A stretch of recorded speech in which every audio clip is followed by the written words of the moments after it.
Collectorate అద్భుతంగా కట్టుకున్నాం. మరి ఇవాళ ఒక కాంగ్రెస్ కార్యకర్త వచ్చి కలెక్టర్ రూపంలో కూర్చున్నాడు అక్కడ.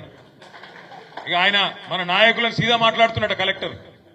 ఏమని, మీరు పార్టీ మారండి అని కలెక్టర్ చెప్తున్నాడు. ఒక అంత గొప్పడున్నాడు ఇక్కడ కలెక్టర్. ఒక ఇటువంటి సన్నాసులను ఇవాళ తీసుకొచ్చి కక్షపూరితంగా రాజకీయం చేసే ప్రయత్నం చేస్తా ఉన్నారు. ఏం పర్వాలేదు, ఏం ఫరకూడదు. టీఆర్ఎస్ ఎంట్రుక కూడా ఎవడు పీకలేడు అనే మాట కూడా రికార్డ్ చేస్తా ఉన్నారు. రేవంత్ రెడ్డి కాదు, వాని తాత వాని జేజమ్మ దిగొచ్చినా కూడా రాజన్న సిరిసిల్ల జిల్లాలో మీ ఎంట్రుక కూడా ఎవడు పీకలేడు. దానికి బాధ్యత నాది.